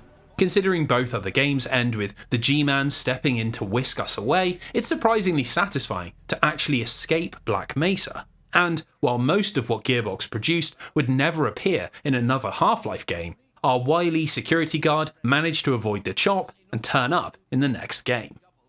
Ultimately, Blue Shift's value relies on a pretty simple question. Did you enjoy Half-Life enough to play through a few extra hours of remixed content? And if the answer is yes, be thankful that you live in a time when this game costs $3 instead of $30. So while that completes the tale of Half-Life's twin PC expansion packs, we're not quite finished with its spin-offs, as in 2001, Half-Life did eventually make it onto consoles in the form of a PlayStation 2 port. This was also put together by Gearbox, and while we don't have much information about its development, they must have been making it alongside Blue Shift as it was released just 4 months later. Now obviously we don't need to go over what makes this game so great, so instead we'll stick to what makes this port worth checking out. For starters, it is an extremely impressive technical achievement, as all of the frame rate issues, control problems and lengthy load times found in the Dreamcast version have all been ironed out, and in their place stands a pretty faithful adaptation of the entire PC experience. To have managed to cram all of this onto a PS2 disc warrants praise in of itself, but Gearbox have also made a few changes that actually improve the experience ever so slightly. The main one is that platforming has been tweaked, with crouch jumping, a strange mechanic required to reach certain ledges, now triggering automatically, and the long jump module being activated by a double jump rather than a sprint jump. These might seem barely worth mentioning, but they make the platforming sections run so much smoother, and when you're neck deep in residue processing, or trying to beat the Nihilanth's ridiculous teleporting puzzles, you'll be more than thankful that these were done. The other big shift is that Half-Life on PS2 uses a lock-on system, which might sound odd to our modern, dual analog addicted brains, but was actually quite an inspired move. You see, back in 2001, console shooter control schemes were not yet standardized, and between inverted look, tank movement, and face buttons to shoot, they were often a pale imitation of their PC cousins. This conundrum was eventually solved with the release of Bungie's Halo, but Half-Life offers us a glimpse into another way, as while we use the right stick to look around, the circle button allows us to lock on, which means that the game is less about making precise shots and more about decision making, like which weapon to use or where you should be standing to avoid damage. It might sound weird considering we've had 2 decades of Battlefield and Call of Duty to condition our brains, but it actually works quite well, and in contemporary reviews, the system was praised as a real innovation that made Half-Life one of the best shooters on the platform. Now, while that's all very impressive, what makes this port truly worth the money is that Gearbox included another chunk of console-exclusive content, Half-Life Decay, although this is quite different to their other expansion pack efforts. Decay is a 2-player mode, where you and a friend assume the roles of Gina Cross and Colette Green, a pair of scientists who don the missing HEV suits from Half-Life's opening chapter.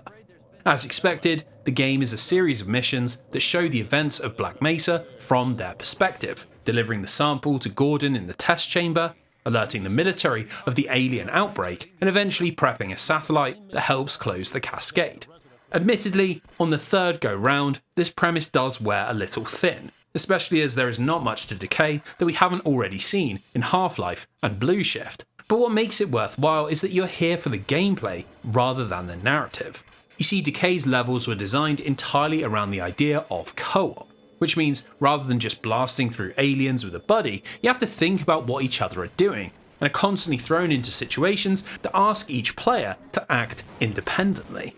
It's things like one player turning a valve while another stands on a moving platform, or the level branching into different sections that have to be tackled at the same time. Nothing hyper complex or ambitious, but still quite impressive considering that console co-op in the early 2000s was typically nothing more than jamming another player into the campaign. Unfortunately, there are some costs associated with this, as the split screen presentation means that we can't see our gun, which is a pretty big issue in a first-person shooter, and the levels have had to be separated out, which means no sprawling, interconnected environments. They are slightly annoying compromises, but the biggest issue is that Decay has no save system and no checkpoints, which means if either you or your partner die, you're sent right back to the start of the level. And let me tell you, this is a bitter pill to swallow during some of the longer late-game sequences. Still, it's hard to be too upset considering Decay is a bonus mode included in an otherwise excellent port. And thanks to this spread of content and clever design changes, Half-Life on the PS2 reviewed extremely well, and ended up selling a rather respectable 500,000 units. Considering the series had no footprint in Japan, and the shooters weren't yet the imperious console sellers that they'd become a few years later, this was all very good news, especially as neither Gearbox or Sierra had ever put out a game on the platform. Sadly for them, this all proved to be a pretty brutal false dawn, as while they had done a pretty good job of shepherding the series, this is also where their time in charge came to a crashing halt. In 2002, Valve returned to claim what was rightfully theirs, and while this would eventually lead to an unbelievably acclaimed sequel, we are concerned with the strange future of their original masterpiece. In order to understand this next phase of Half-Life's history, we need to talk about Monica Harrington, the wife of Valve founder Mike Harrington, whose contribution to the success of not only Valve, but the entire PC gaming market is one of the most criminally underappreciated stories in the industry's history. Just like her husband, she had a very successful career at Microsoft, where she specialized in software marketing. But as Valve and Half-Life picked up steam, she found herself spending less and less time on her day job. During those first few years, she played a crucial role in organizing Half-Life's E3 campaigns, arranging interviews with newspapers, and even handling the creation of Valve's website, all of which led to her joining the company full-time in 1999, just in time for the game's release.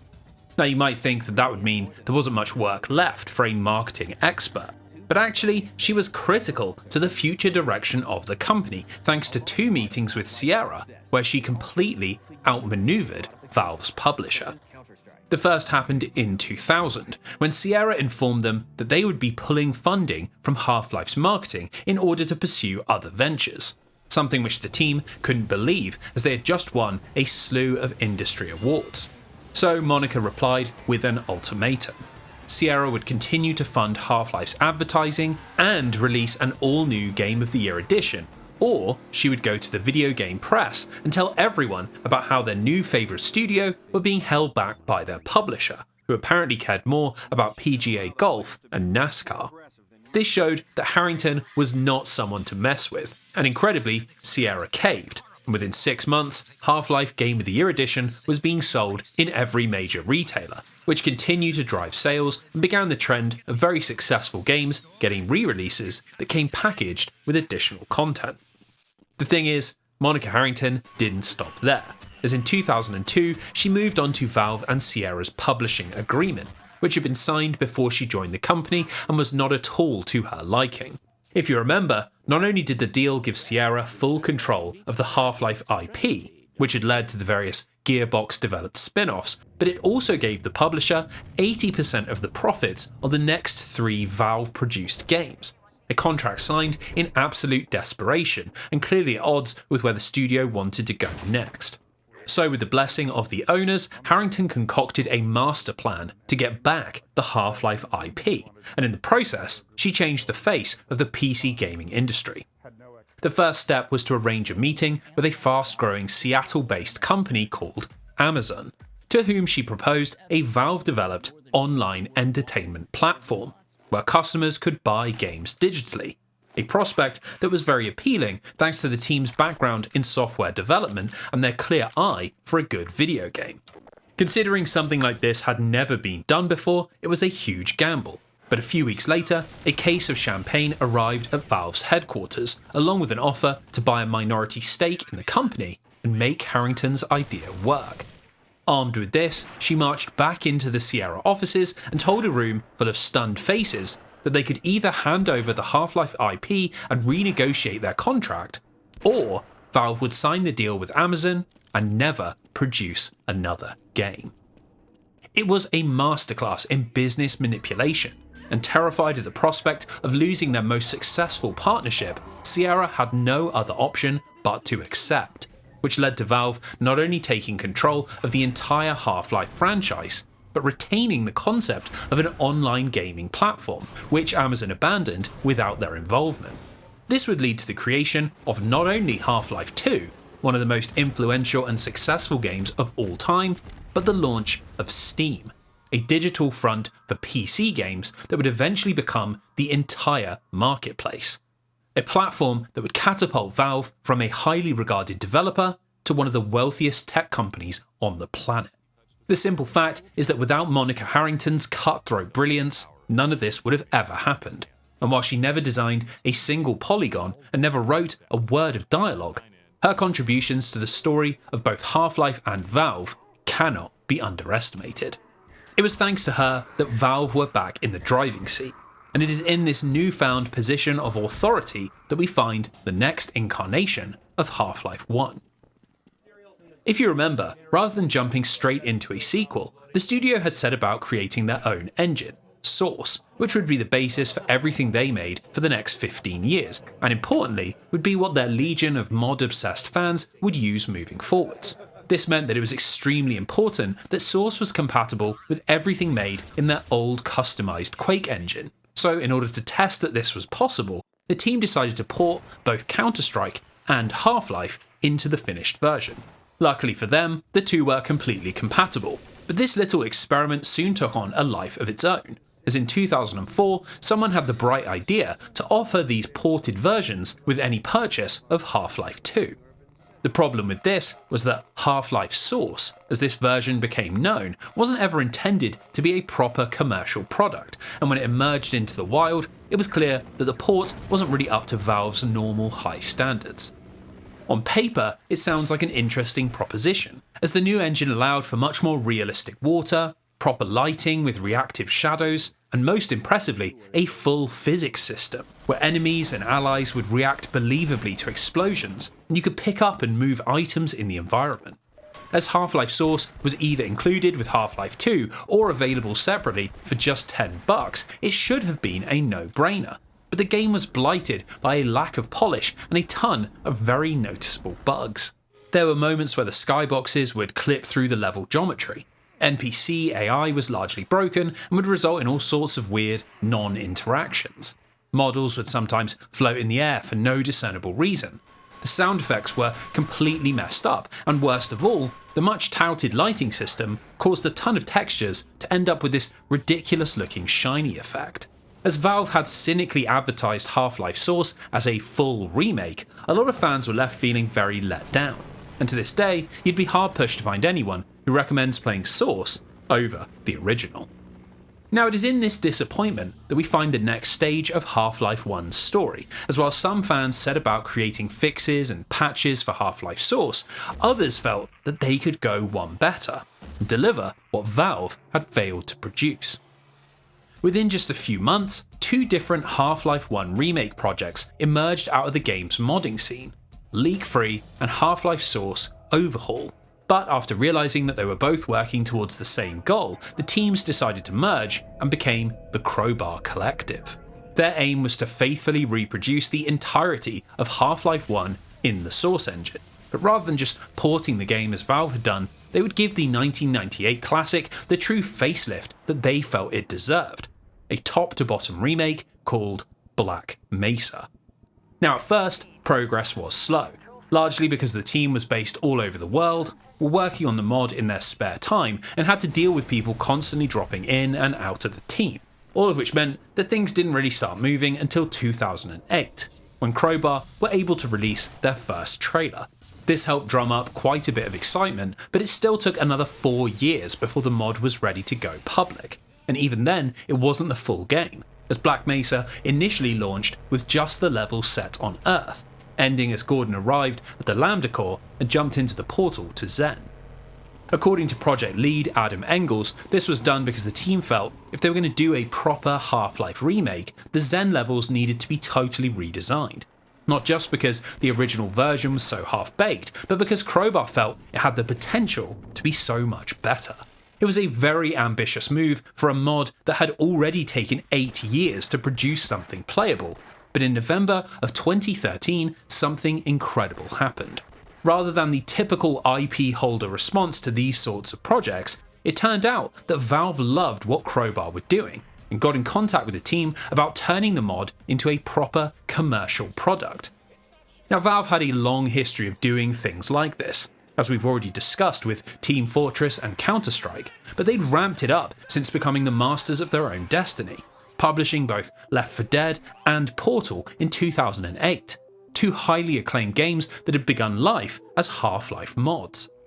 Essentially, if a mod got official backing from Valve, it was virtually guaranteed to be a success. So overnight, Crowbar transformed from a group of hobbyists working on a passion project to a proper studio full of paid employees. This resulted in the second release of Black Mesa in 2015, this time as a standalone game, although it was initially only in early access, as the Xen levels were still nowhere near finished and would end up transforming into something that requires a chapter all to itself. So for now, let's dive into this modern reinterpretation of the Black Mesa incident, and see what happens when a team of people who absolutely love a video game are given the keys to the kingdom.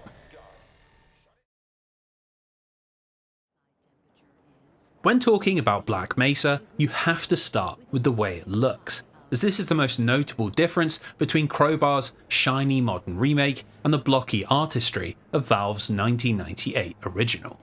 Thanks to the Source engine, every single second of the game has been meticulously rebuilt, and is now presented in glorious high definition, with all the graphical bells and whistles you'd expect from a AAA game released in the 2020s. Between the hyper-realistic lighting and shadows, complex particle effects, the 3D skyboxes, and a huge amount of ambient detail, Black Mesa's environments have undergone a serious transformation. And while the geometry is virtually identical, even down to the placement of insignificant details like empty boxes and inactive doors, this facelift has a big impact on how everything feels, adding a sense of scale and depth that was unimaginable in the 90s. To add to the wider scope of the visuals, there's also been a real focus on adding to what was already there, like in the game's introduction, where Crowbar serve up much more variety in the NPC models and voice lines, or in Questionable Ethics, where the previously Spartan labs are now full of half-dissected aliens, bloody surgical equipment, and alien pens. It's nothing that wasn't already there, but it's been dressed up and pushed into the foreground, all of which helps drive home the theme of the levels without requiring quite as much imagination. Now, while the game is clearly nicer to look at, I've got to say that I find the Source engine very enjoyable for first-person gameplay, especially compared to the original's more frantic, Quake-influenced vibe.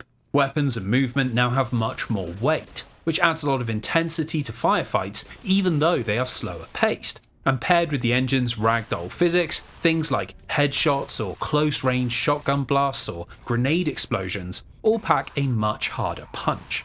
Obviously, it is a matter of personal taste when comparing the two, but what is inarguable is that the Source engine's weightiness leads to much improved platforming, and Crowbar have clearly done a lot of work getting rid of the awkward slidiness that plagued the original.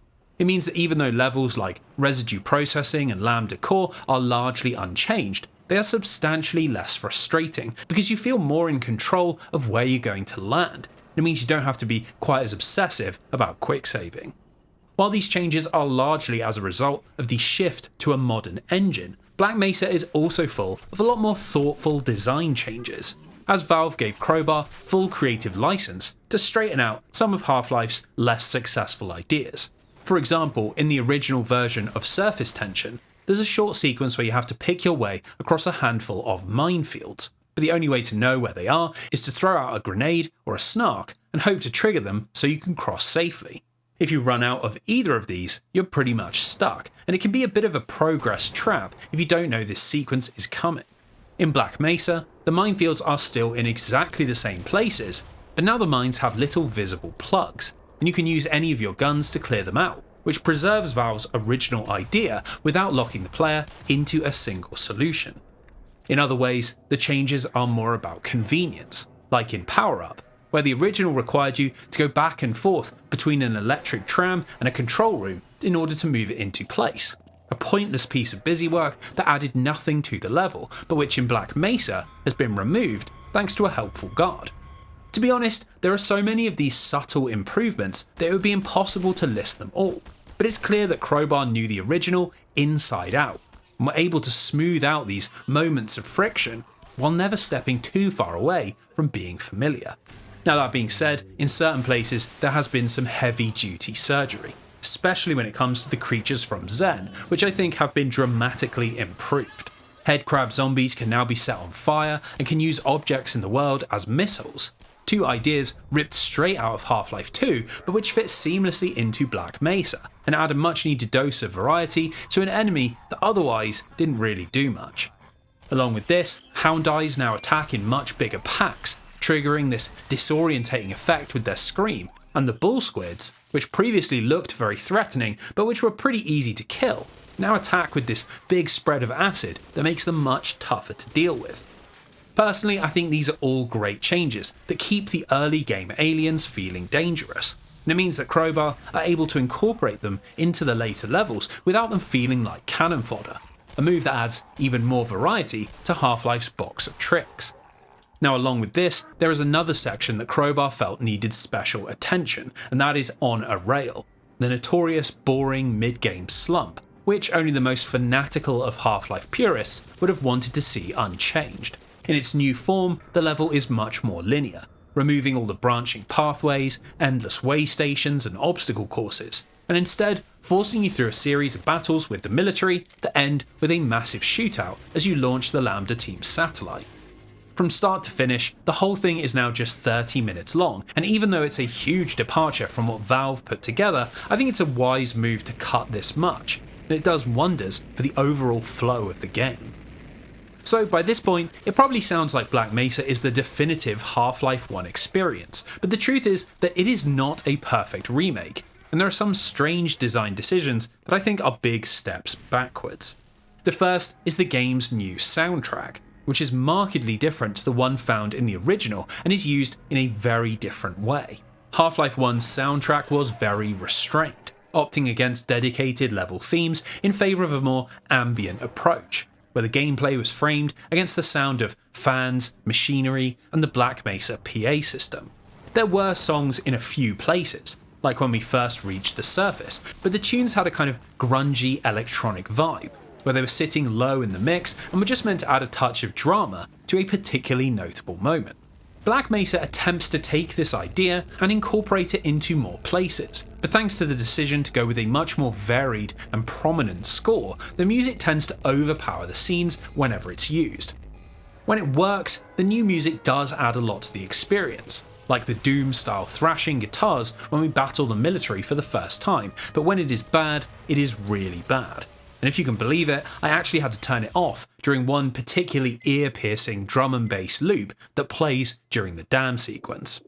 It's an odd decision considering Crowbar didn't need to change anything, but the biggest misstep by far, one which is impossible to overlook, are the changes made to the military enemy's AI. You see, in Half-Life, the soldiers you fought had a set of predictable behaviours, where they would attack you when you stepped into their line of sight, throw grenades if you hid behind cover, would seek cover themselves if they were injured, and importantly, would stand still or crouch while shooting. This created a certain rhythm to the gunfights, but for some reason, Crowbar have elected to entirely change this dynamic. Presumably in an attempt to make the soldiers less predictable, they now charge around the battlefield in a state of constant motion, endlessly zipping between cover and seemingly choosing actions at random. A situation made all the worse by their newfound pinpoint accuracy, even from absurdly long range.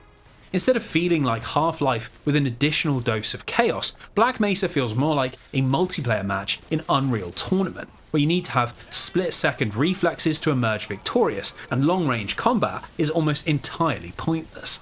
It is a huge blemish on an otherwise imperious remake, and it's a real shame that Crowbar's honest desire to produce the best possible adaptation has resulted in them accidentally spoiling one of the original game's cleverest features.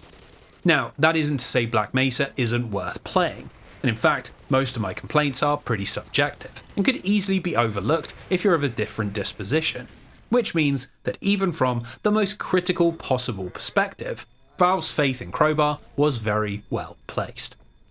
It might have taken them almost 10 years, but they genuinely did realise their dream of a modern, high-definition remake of Half-Life 1, and for that, they deserve real credit, especially considering they began life as a group of amateurs working in their spare time.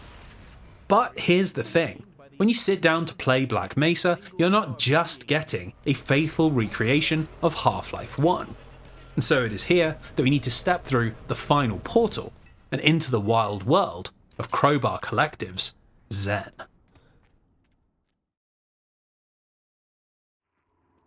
Now, before we discuss anything else, we need to remind ourselves of just what exactly went wrong with Half-Life's original Alien conclusion, because the desire to fix these mistakes was central to Crowbar's decision to develop Black Mesa's Earthbound and Zen levels separately. If you remember, the original was extremely bare bones, with levels 1, 2 and 4 clocking in at a combined runtime of just 15 minutes, and the third level, a mess of confusing maps and awkward platforming, running much longer for all the wrong reasons.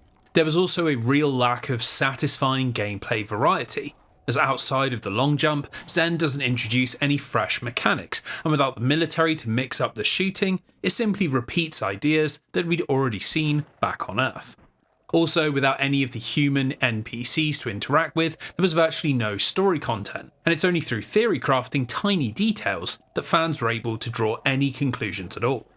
Obviously, these are not small problems with quick fixes, and without the blueprint of Valve's original to build upon, Crowbar were flying blind. And this is why it took a further 5 years for these final 4 levels to see the light of day. Now what's incredible is that this new interpretation of Zen solves every single one of the original's issues, but in the process it ends up stumbling in its own unique ways. A curious example of a remake that is both better and worse than its inspiration. So let's start with something that is inarguably an improvement. The visuals, as these hit you from the moment Gordon wakes up on the other side of the Lambda portal. Gone are the blocky polygons, the muddy textures, the flat skyboxes and abstract geometry, and in their place stands an utterly sumptuous alien world full of character and colour, where it feels as if we're moving through a Mobius comic come to life. Unlike the stark platforms of the original, the Zen of Black Mesa is a living, breathing place, and I love it as a counterpoint to the cold metal hallways and industrial machinery of the level set on Earth, where it is not science that reigns supreme, but unfettered, organic growth. Now what's particularly cool about this is that rather than just jamming in every possible fancy graphical effect, Crowbar have used the original version of Zen as a basis for all this new visual wonder. And you can see how little details have been blown out into much larger environments that feel like a natural next step. A small underground cavern filled with dirty water and a few plants is now an expansive, overgrown swamp. A single room with a few buttons to press becomes a lengthy sequence of puzzles in a crystalline alien installation. And best of all, those dead scientists dotted around the maps have been expanded out into the ruins of a Black Mesa forward base. This in particular is a fantastic addition to the narrative, as it lets us see firsthand what the human expeditions were trying to achieve: the capture of alien samples and the exploitation of Zen's resources. The first shots fired in a war that clearly began well before the Resonance Cascade. Now in a weird way, all this alien glamour was somewhat to be expected, as Crowbar had already proven that they could produce beautiful looking environments, so the real test was in the gameplay, where Zen needed invention and creativity, rather than a fresh paint of coat. We'll start with the enemies, as rather than coming up with an all-new alien species that might trample on Valve's established world building, the combat has been jazzed up thanks to variations of creatures that we have seen before. For example, hound eyes are now usually led by an alpha, whose thick hide deflects bullets and can only be killed by shooting its frontal weak point. Something that is extra tricky, as the packs on Zen will also include irradiated runts that will explode when shot. Much like these, there is also a new underwater variant of the barnacle, whose mandibles add an extra threat to platforming across water, and my personal favourite, a horrifying new kind of head crab zombie that wears a broken HEV suit which spits out broken versions of familiar voice lines. In terms of raw gameplay variety, it's admittedly not quite enough to make up for the loss of the military, but considering how awkward I found those to be, Black Mesa's remixed aliens are a pretty good replacement, and feel suitably chaotic, especially during the new boss fights. If you remember, neither Gonarch nor Nihilanth were all that impressive in the original Half-Life, with the former being a boring bullet sponge and the latter a strange mess of jump shots and enforced platforming. Thankfully, Crowbar have redesigned both, and they now revolve around much more traditional boss mechanics, like high damage moves that need to be avoided, weak spots that you can destroy, and phases that meaningfully change how the fights work.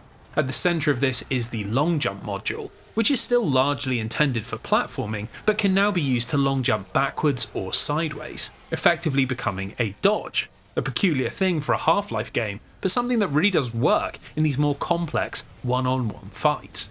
Now, before I spoil this wonderful alien picture and start talking about the things that Crowbar got wrong, I want to dedicate a moment to my favourite new idea, and that is the increased role of the alien slaves. If you remember, one of the faint good ideas in the original Zen was that we could discover that these creatures were being forced into combat down on Earth, with the presumption being that they were enslaved by the Nihilanth and his psychic followers. Well, thanks to story developments in Half-Life 2, this was all confirmed to be true. So Crowbar went into the Zen levels with the aim of making this connection far clearer, and helping to set up Gordon Freeman's messianic relationship with the Vortigons. The result is an awesome little section set in a Vortigaunt village, full of NPCs talking to one another and carrying out small tasks, although it is hardly a pleasant place, as they are abused by larger alien grunts and live in abject poverty.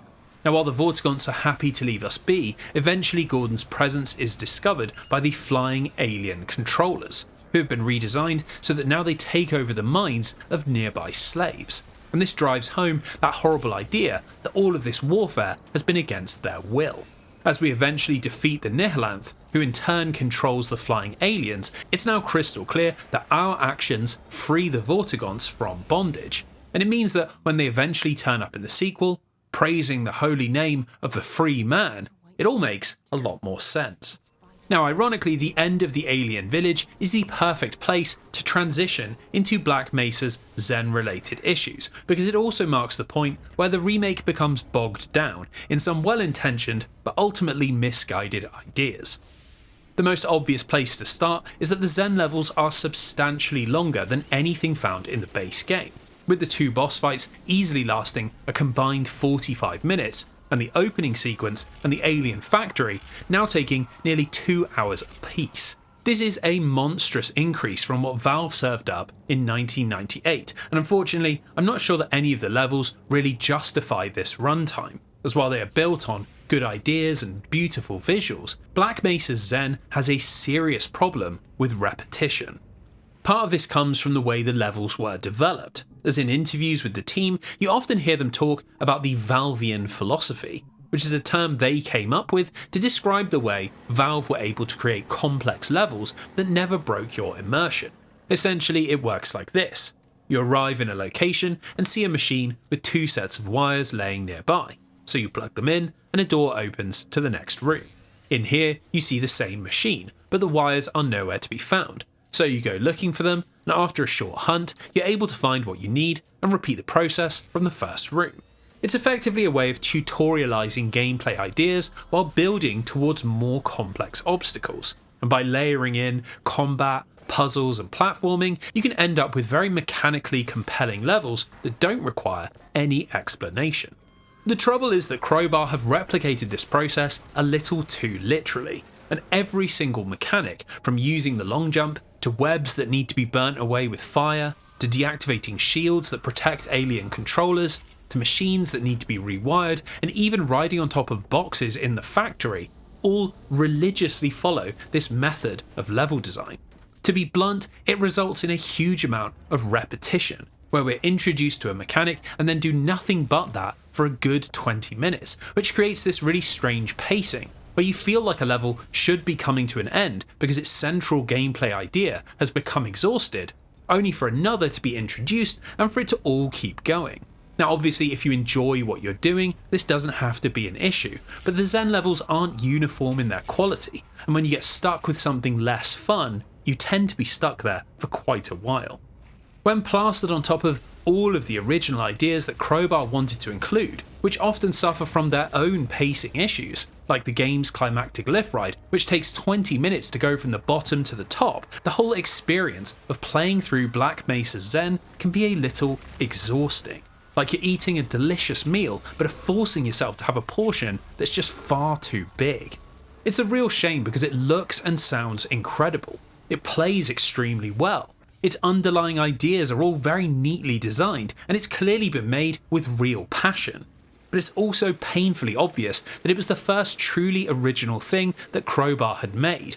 And just like Valve 22 years earlier, those growing pains are there for all to see. Now, video game remakes can often be a pretty contentious subject. Do you stick close to the original, or do you build on its ideas? Should it be made for existing fans or to introduce the game to a whole new audience? Do you replicate or do you innovate? Black Mesa somehow manages to do all of these things at once. But what I think stands out most to me is that it wasn't dreamt up by some publisher trying to capitalise on ancient popularity, and instead was born out of a community's deep and unwavering love for Half-Life. It might be endlessly frustrating that modern Valve don't produce more games, but when it comes to working with their fans and supporting them when they start to make something special, it's hard to have any complaints about the way they do their business. Sure, Black Mesa might not be for everyone, but the fact that it exists at all is an incredible testament to this strange company that never played by the rules, and the wonderfully flawed and endlessly captivating game that started their whole story.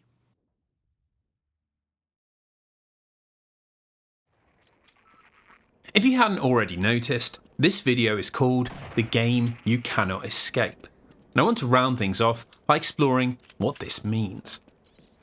We'll start with the most straightforward interpretation, as the title is clearly a nod to Half-Life's legendary cliffhanger ending, where the G-Man whisks Gordon away and denies us the reward we've been fighting for since we arrived in Black Mesa.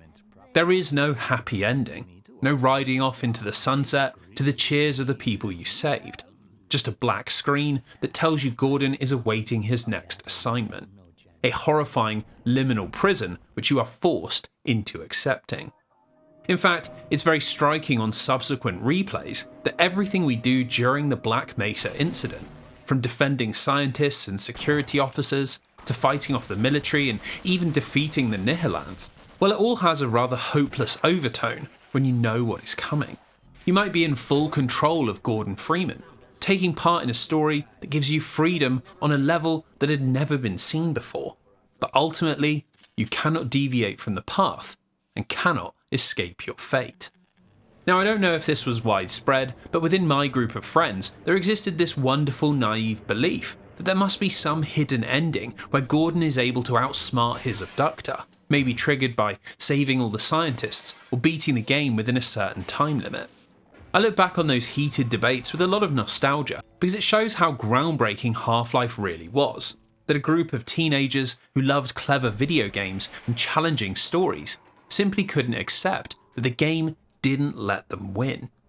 This brings me on to the second interpretation, because Half-Life is not a game that you simply finish and move on from, as it demands to be analysed and assessed in a way that only legendary art is able to do. In many ways, it reminds me of movies like The Godfather and 2001: A Space Odyssey, or novels like 1984 and Blood Meridian, great examples of film and literature that made such an impact on their medium that they are still being dissected decades later. I say this with a heavy heart, but there are not that many video game equivalents, releases that were able to push the industry forward while never becoming a relic of the past. And I think it's testament to how radically ahead of the curve Half-Life was, that it feels almost generationless. This is a 28-year-old video game that is still being played by thousands of people every day, that still sells tens of thousands of copies every year, that is still debated in hundreds of videos and live streams and podcasts all across the internet. The fact is that if you love video games that try to be more than just basic dopamine simulators, Half-Life is impossible to escape from, as it will keep popping up wherever you look until you eventually give in and board the train to Sector C. So with that in mind, we arrive at the final interpretation of this video's title, which is that even if you do not like Half-Life, and have somehow reached this point convinced that you will never give it a second's worth of your time, you still cannot escape. This isn't just a game that birthed a popular franchise or innovated in its genre. No, this is a game whose footprint is so much bigger than Black Mesa or Gordon Freeman, or even the people who dreamt them up in 1997. The next time you're wandering through a game world and are taken aback by its realism, not in terms of its graphics, but in the little details that sell the illusion, you owe that to Half-Life. Next time you're playing a game that isn't just aping the language of cinema and instead tries to actually use the medium's interactivity, that door was opened thanks to Half-Life. The next time you open up a mod that reinvigorates an old classic, or play some crazy community creation that the developers never intended, that creative freedom was championed by Half-Life. The next time you're trawling a store and spot a re-release that bundles a game with all of its DLC and expansions, your wallet owes that deal to Half-Life. Hell, if we want to take this idea all the way, the next time you sit down and buy a game digitally, that convenience only exists because of Half-Life and the battle for its creative control. The truth is that some games are just so massive that you can see their influence everywhere you look. And while Valve would go on to release experiences that are arguably even better, I don't think they will ever produce another game that changes the industry quite like Half-Life 1. So just like Dr. Freeman floating through the aether, trapped by a decision not of his own making, acceptance is all we are left with. Half-Life is a video game that you simply cannot escape from, and I wouldn't have it any other way. Thanks for watching.